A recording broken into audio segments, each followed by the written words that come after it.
Good afternoon, I'm Dennis Galecki, and welcome to the 398th Imagine Buffalo program and another great virtual Imagine lecture hosted by the Buffalo and Erie County Public Library. Thank you so much for joining us today.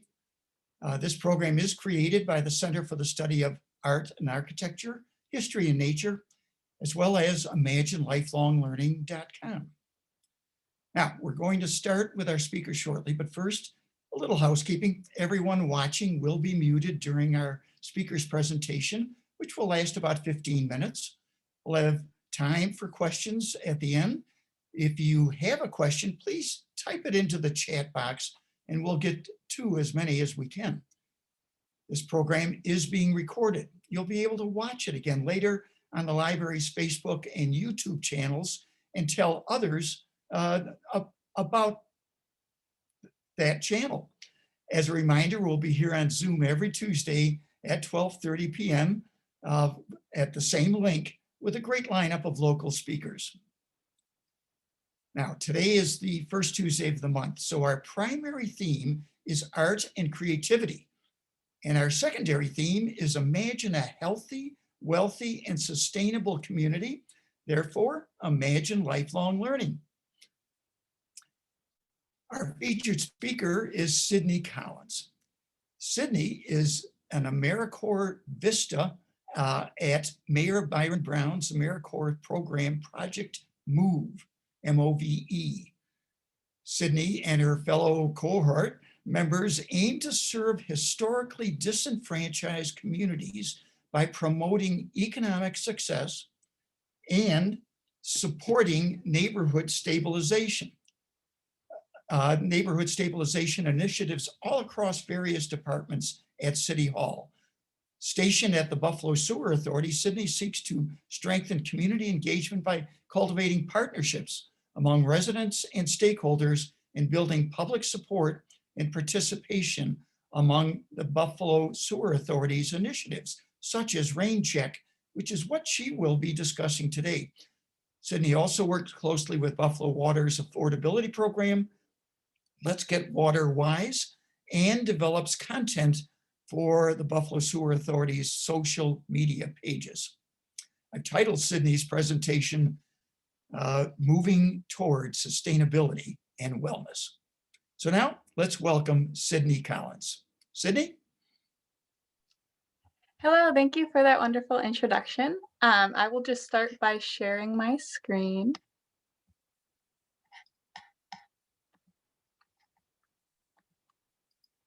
All right, can everyone see that? Yes. Awesome. All right, so yes, I will be giving a presentation today about Rain Check, which is Buffalo Sewer Authority's Green Infrastructure Initiative. But again, I'll just start with my own introduction. So as you can see here, I really like cartoons and graphics. But I am an AmeriCorps Vista. I love everything sustainability and climate related. Also am a tea addict, guilty as charged. But just a question I had here is, what is most important to you in the fight to keep the planet green and clean? And it's just something that you can think about as I'm going through my presentation. All right, so I'm beginning with a crash course, Buffalo Sewer Authority edition. So I just want to begin with this to give context about why green infrastructure is important by outlining some information about our sewer system. Okay, so let's begin by stating that Buffalo is a water city.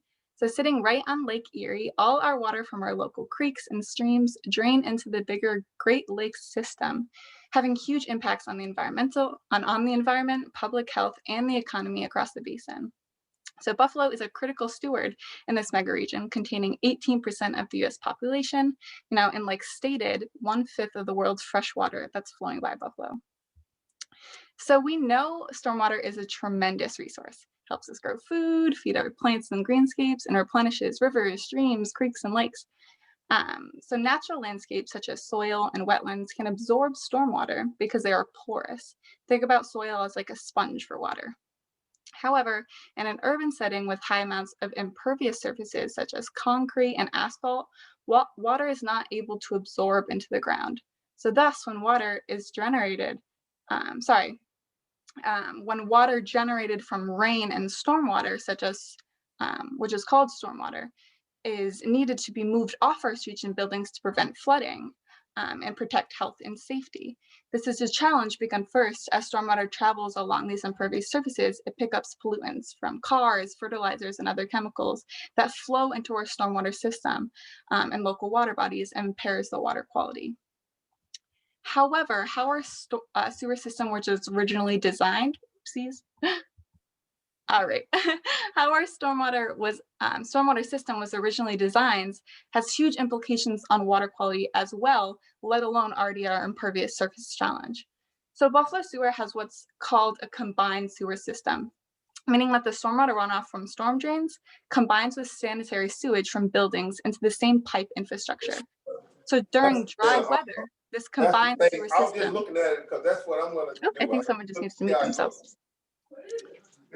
So during dry weather, this combined sewer system can collect and treat all of Buffalo's wastewater at the treatment plant before releasing into the local waterways because it has sufficient capacity to do so. However, during wet weather events with higher volumes of water, the sewer system has what's called combined sewer overflows, known as CSOs, which act as discharge points to release untreated stormwater and sewage into local waterways. So this prevents treatment plants from becoming overloaded, but it does discharge a lot of untreated wastewater into local waterways. So it's like a pressure point for access water, but it's super unsanitary and not good.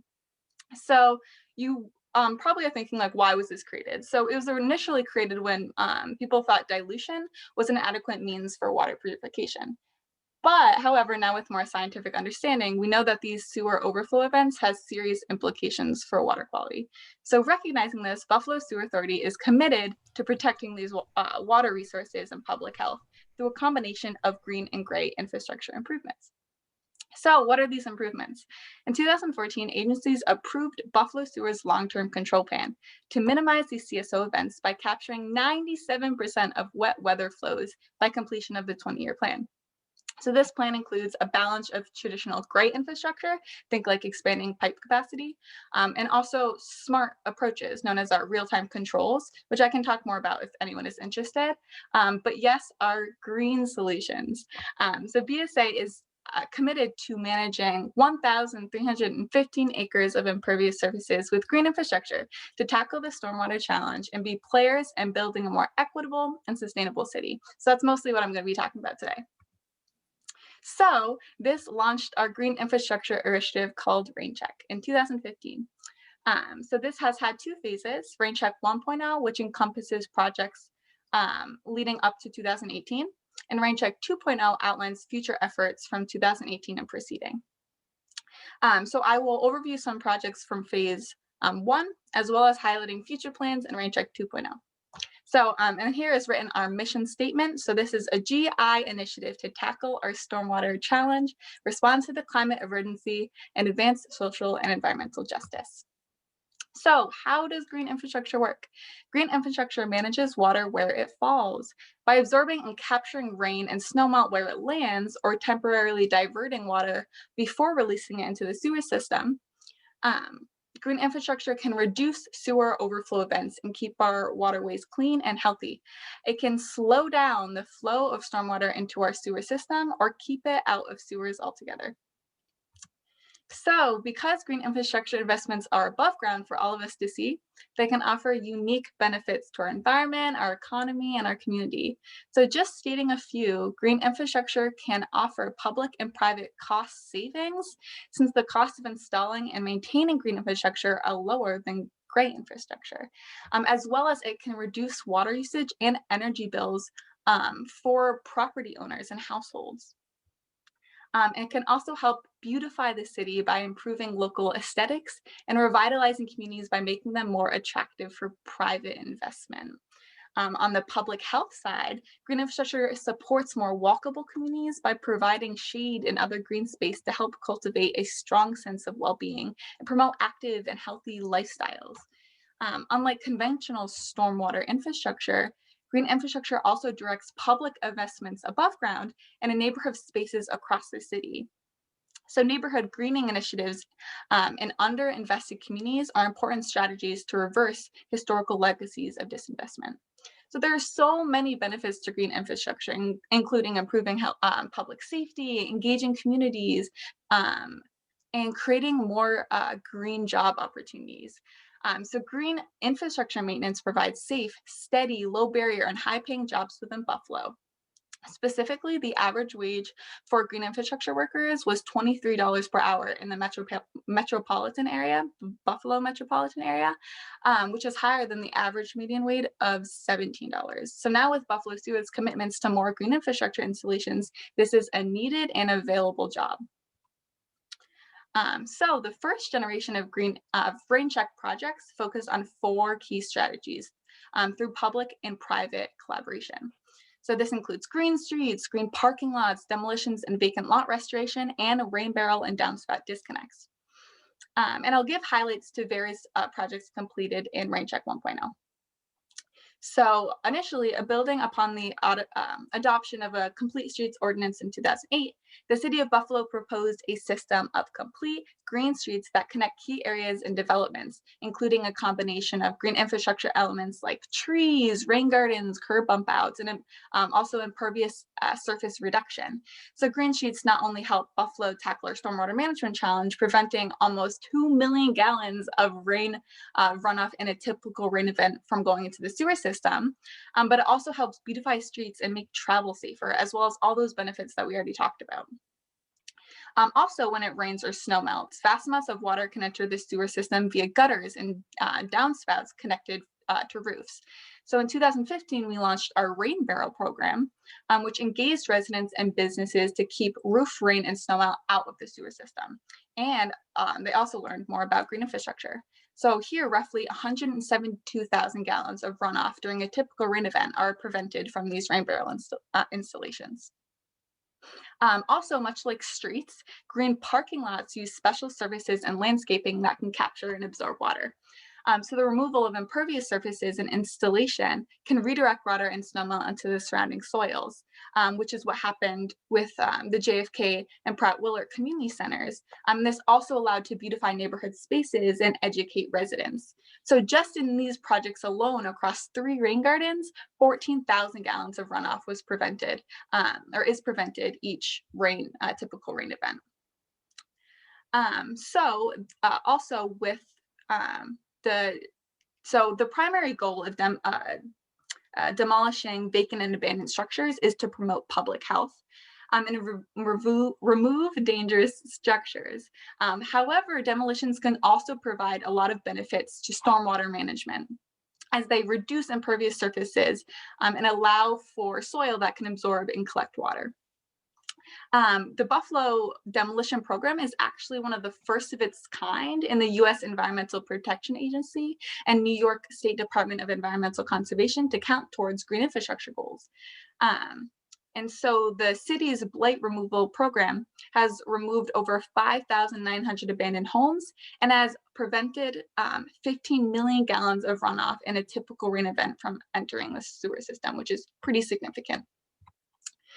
So in Rain Check 2.0, it will be critical to develop a robust set of engagement tools that allow Buffalo Sewer and its partners to engage diverse communities and create opportunities for the community. So now I'm kind of moving on to next steps that we really want to prioritize in Rain Check 2.0. Buffalo Sewer also aims to ramp up engagement with private and public owners private property owners and public partners to meet green infrastructure goals and support workforce development. RainCheck also is prioritizing and operationalizing equity and opportunity into our decision making to maximize benefits to diverse communities. RainCheck 2.0 outlines 6 priority basins throughout Buffalo through a robust equity analysis that identify communities that would benefit most from green infrastructure investment. I mean, you can see here in the right bottom corner, that maps out our priority basins that we're looking to prioritize. So how can you be a part of the stormwater solution? Connect with us because we are looking to further our community engagement. And here I mapped out some ways that you could further your engagement with this program. So here, this is our social media handle, Buffalo Sewer. Also our website, Rain Check Buffalo, is a great resource if you want to continue learning more about green infrastructure, as well as my email is listed there as well if you want to connect for me. However, I'm not done yet. There's a couple additional things that I just want to map out that are on the horizon with RainCheck. So here we have our Green Infrastructure Steward Program. So this workforce development program is developed to create a pipeline for workforce development in the community and skill acquisition to be able to local hire with our Buffalo Sewer Authority staff. When we think about future green infrastructure maintenance demands.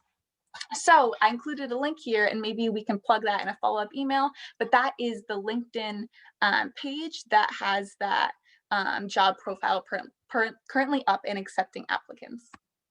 We also have our climate change vulnerability assessment. So I kind of mentioned this at the beginning of using this program to build climate resilience in the city.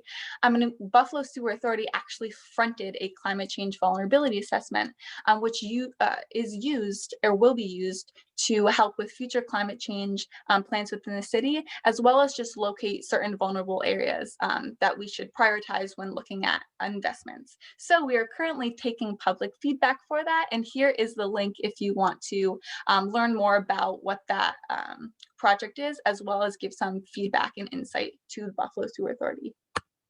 Lastly, we do have a green infrastructure grant program on the horizon, but this doesn't have a specific date when it will release. You should have your eye out in the next coming year, hopefully.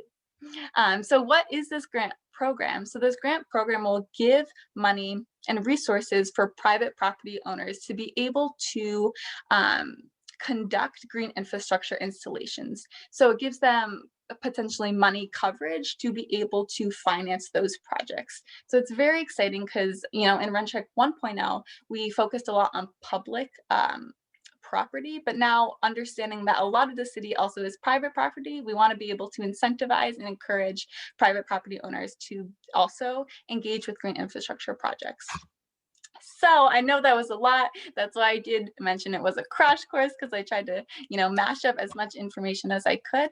But that is just a couple things that are on the horizon with RainCheck 2.0, as well as just further outline of what RainCheck and green infrastructure is. So I'll end with that. And if anyone has any questions, or if Dennis has questions specifically, I'll give it back to him. Thank you guys so much. Sydney, that was great. Thank you very much. We're going to find out what our viewers are going to ask, but I've got a couple right off the bat. How this is really, and this whole series points to education, lifelong learning, place-based lifelong learning. Here you are dealing in the community. How do you see yourselves educating in the community, in the neighborhoods themselves? Is there signage? Is there an ongoing program connecting with schools, community groups? How do you let them know what you're really doing, not just moving water in a sewer, but really moving us as a community towards sustainability and wellness? How do you do that? Yes, Dennis, that is a wonderful question. So you kind of hit one of the answers on the ball is signage. So one example I can think of is we have a riparian buffer up at Skajakwota Creek or in Delaware Park that does have signage further describing what that green infrastructure is. Because one concern that we do have is some plants that we use that are really beneficial for stormwater absorption, people don't recognize as that plant. So they think it's just, untaken care of property, but identifying, or not property, but a maintenance land, but identifying that as a specific plant that has a specific task, people are better able to understand and then steward those projects and, again, just appreciate them. So signage is extremely, extremely important and something that we have implemented through the city. As well, we also did have a waterworks program in Rain Check 1.0, which was a summer-long like education program that educated youth about green infrastructure and stormwater management, as well as gave them the opportunity to design and develop a green infrastructure project. So it was really cool. Unfortunately, they didn't end up actually being able to plant it because the timeline for the project got a little wonky, so it just didn't align with the summer program. However, there was a lot of great programs and projects and activities that they involved with that, again, educated them about what green infrastructure was, as well as gave them the opportunity to really be hands-on in the decision making. So that was just one example of a program I can think of, and that those projects we want to further invest in will definitely be on the horizon in the future. Sounds good. And one other one that piggybacks that, how do you connect with groups that have a natural interest in this area, like the Buffalo Niagara Water Keepers or other environmental groups? Yeah, great. Another great question. So we currently have a um, grant opportunity that we collaborating with Grassroots Gardens and Freedom Gardens. So that's one organization. It's so essential, right, to connect with community organizations because they have such great relationships with stakeholders and community members. So they're such an amazing resource when we think about community engagement. And how do we best support work that they're already doing around building gardens and building green spaces, rather than Buffalo Sewer just coming in, right, and being like, we're gonna put in gardens, when there's so many community organizations that are already doing that. So there are a couple grant opportunities and projects that we are collaborating with organizations on, and again, we're still looking to further develop those relationships and those partners. So as we go throughout our grant research, really connecting with community organizations and members to strengthen those relationships with certain projects. So I think, yes, I hope that answered your question.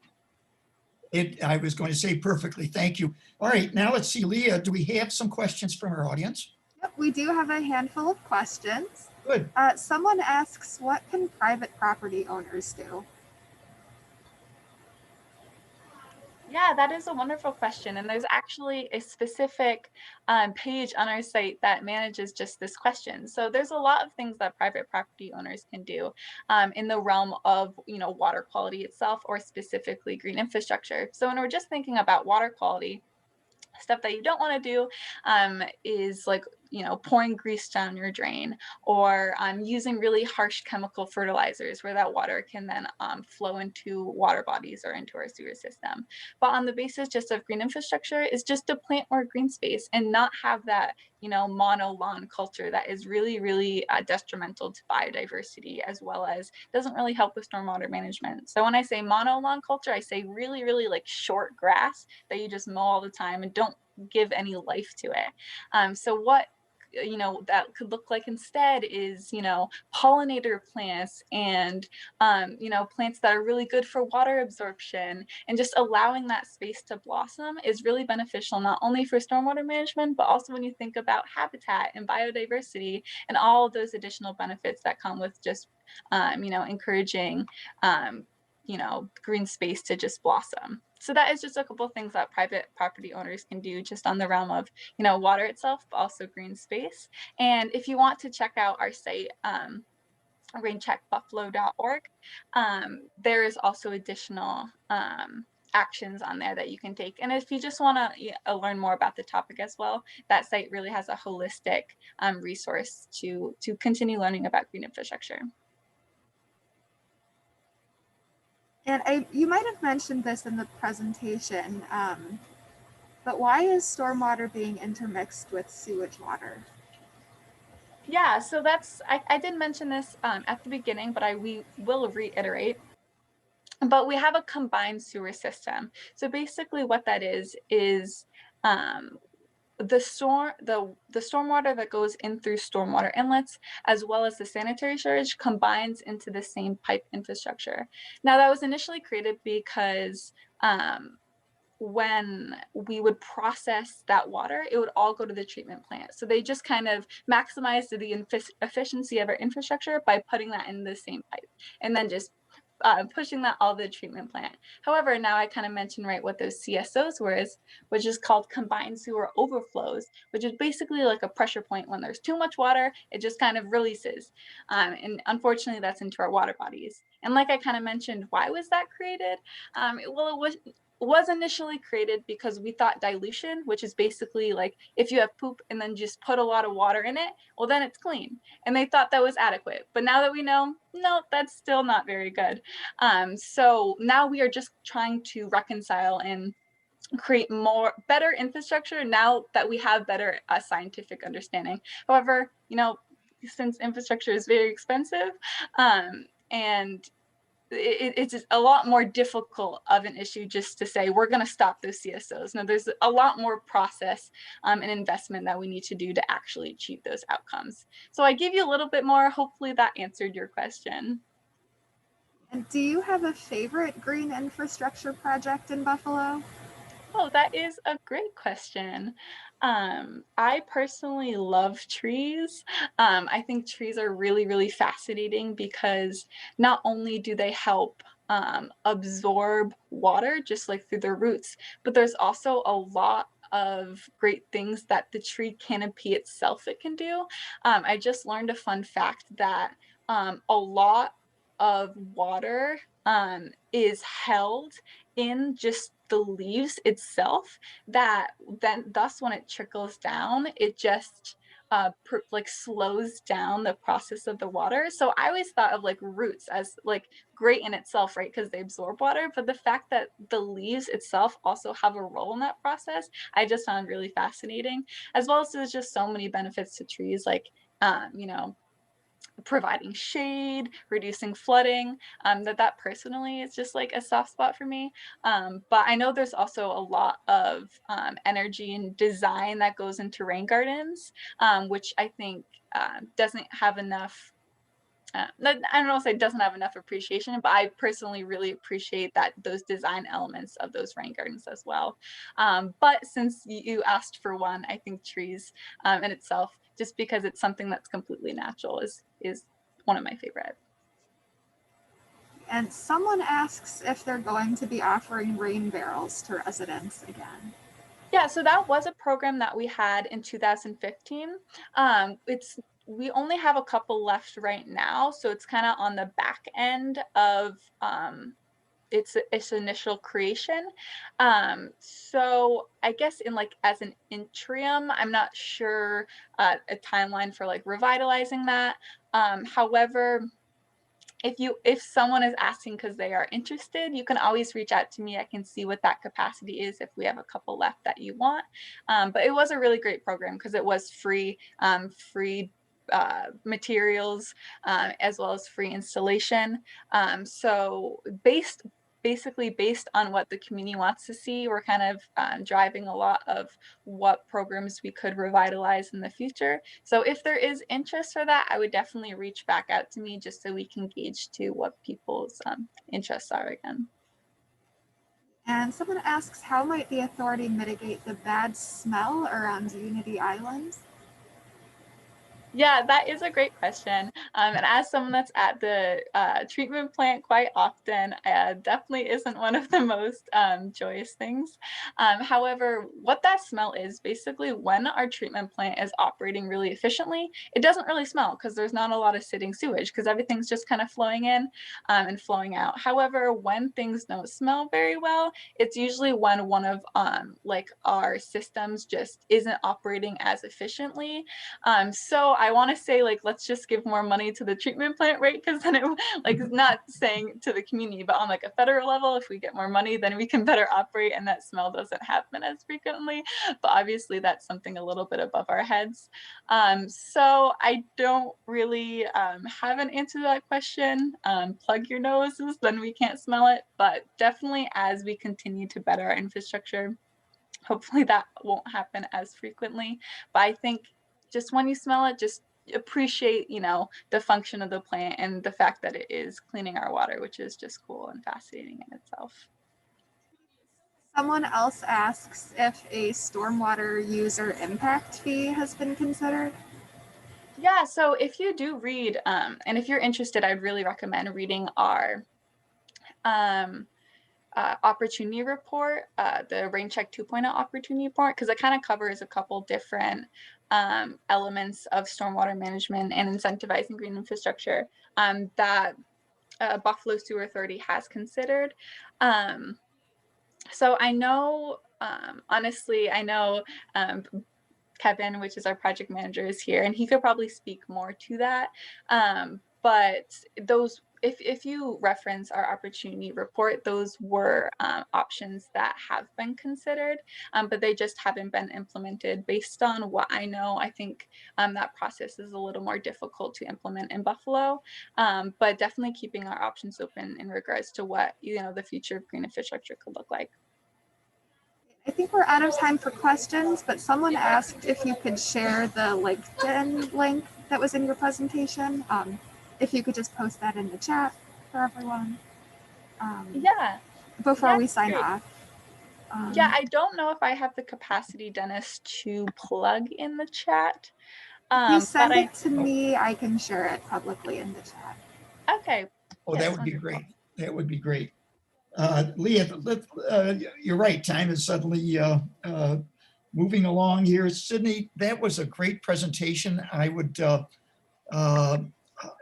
it answered, I couldn't help but observe your notice that in another day, earlier times, we put a lot in the air and we put a lot of pollution in the water and thought it would just kind of go downstream and be somebody else's issue and dissolve. But we're finding out we all live downstream from everybody else, and we need to clean these items up and be more sensitive.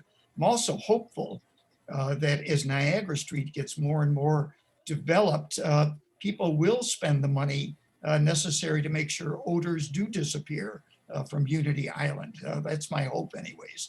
So I will wrap things up here by saying thank you very much to all of you folks that joined us today and have been supportive of this Imagine series and individual programs. Join us next week, same time, same Zoom link, when we talk to Brad Hahn, the director of Explore Buffalo, about how Explore Buffalo is adapting to continue education in a time of COVID and beyond. I'm Dennis Galecki. Thank you for supporting this Imagine series. Please tell others about it.